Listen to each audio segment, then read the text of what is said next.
আসসালামু আলাইকুম। Ground cement সকালের খবরে আমন্ত্রণ জানাচ্ছি আমি আতকিয়া আদিবা চৌধুরী। মধ্যপ্রাচ্যে যুদ্ধের কারণে জ্বালানি তেল সংকটের আশঙ্কা ও দাম বাড়ার গুজবে রাজধানী ঢাকাসহ দেশের বিভিন্ন স্থানে পেট্রোল পাম্পগুলোতে আজও দীর্ঘ লাইন। সকাল থেকে রাজধানীর বিভিন্ন ফিলিং স্টেশনে দেখা গেছে মোটরসাইকেল ও প্রাইভেট কারের দীর্ঘ সারি। অনেকে ভোর থেকে অপেক্ষায় ছিলেন জ্বালানি তেল নেয়ার জন্য।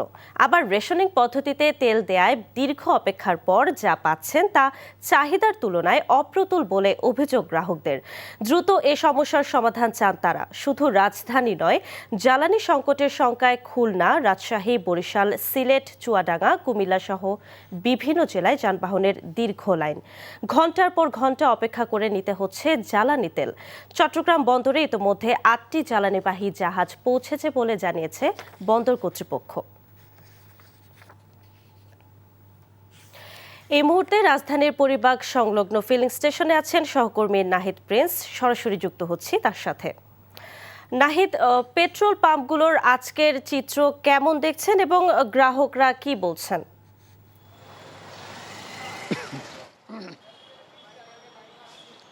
পেট্রোল পাম্পের আজকের চিত্র সকাল থেকেই স্বাভাবিক অবস্থায় রয়েছে। ভিড় যেটি ছিল গত 3-4 দিন ধরে সেটি অনেকটাই কমতে শুরু করেছে। তারা বলছেন যে এই যে এতদিনের যে গুজব ছিল যে পেট্রোলের দাম বাড়ানো হবে, এছাড়া এই যে সরকারের কাছে মজুত নেই পেট্রোল, অকটেন, ডিজেল, এইটি গুজবের কারণে মানুষের যে চাহিদা সেটি অনেকটাই বেড়ে গেছিল। আজকে সকাল থেকে সেই আমি কয়েকটি পাম্পেই ঘুরেছি, দেখলাম যে সেই চাপ অনেকটাই কম। তো সরকারের পক্ষ থেকে যেটি বলা হয়েছে যে বর্তমানে পেট্রোল মজুদ রয়েছে 15,000 টনের বেশি, অর্থাৎ প্রতিদিন 1,000 টনের বেশি তারা পেট্রোল দিতে পারছেন। তাই 15 দিনের বেশি এই পেট্রোল সংগ্রহ করতে পারবে গ্রাহকরা। এছাড়া সেই ডিজেল মজুদ রয়েছে প্রায় 1,61,000, কারণ গতকালকে এলএনজি ও এলপিজি বাহী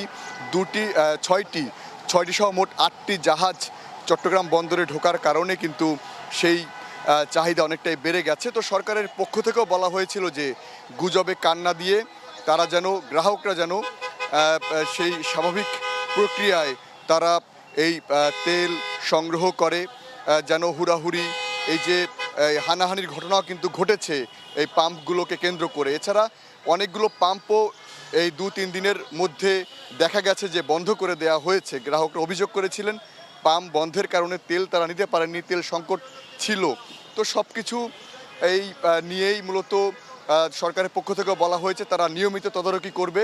এছাড়া এই যে যতগুলো পাম্প রয়েছে ঢাকায়, তারা মূলত সেখানে অভিযান পরিচালনা করবে যেন নিয়মের বাইরে। সরকারের পক্ষ থেকে বলা হয়েছিল যে মোটরসাইকেলে প্রতিদিন 200 টাকার তেল, এছাড়া ব্যক্তিগত গাড়ি 10 লিটার তেল নিতে পারবে। তো এইটি ধারাবাহিকতা এখনও রয়েছে, কারণ মধ্যপ্রাচ্যের যুদ্ধ সংঘাতের কারণে যে সংকট সেটি কিন্তু বিশ্বজুড়ে রয়েছে। সে সংকট বাংলাদেশেও পড়ার সম্ভাবনা ছিল, তবে অনেকটাই সেই সম্ভাবনা নেই, কারণ এই সপ্তাহের মধ্যে আরও নাকি 2টি জাহাজ ফেরার কথা রয়েছে চট্টগ্রাম বন্দরে, তেলবাহী জাহাজ।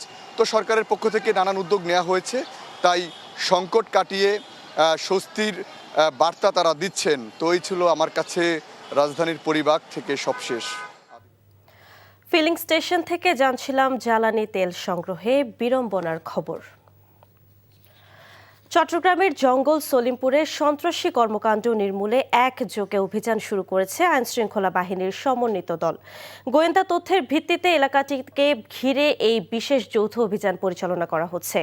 সংশ্লিষ্ট সূত্রে জানা গেছে, জঙ্গল সলিমপুরে অপরাধীদের অবস্থান ও সন্ত্রাসী কার্যকলাপ বন্ধে পুলিশ, র্যাব সহ বিভিন্ন আইনশৃঙ্খলা বাহিনীর সদস্যরা একযোগে কাজ করছেন। পুরো এলাকাটি ঘিরে বর্তমানে আইনশৃঙ্খলা রক্ষাকারী বাহিনীর অভিযান চলছে। যে কোনো অনাকাঙ্ক্ষিত পরিস্থিতি মোকাবেলা ও অভিযানের পরিধি বাড়াতে সেনাবাহিনীকেও প্রস্তুত রাখা হয়েছে। সকালের খবর এটুকুই। এই খবরের ভিডিও সহ আপডেট জানতে ভিজিট করুন এনটিভি অনলাইন www.ntvbd.com। এছাড়াও এনটিভির জনপ্রিয় সব অনুষ্ঠান ও খবরের আপডেট জানতে ভিজিট করুন আমাদের ইউটিউব ও ভেরিফাইড ফেসবুক পেজ। 12টায় মধ্যাহ্নের খবর দেখার আমন্ত্রণ রইল। ধন্যবাদ সবাইকে।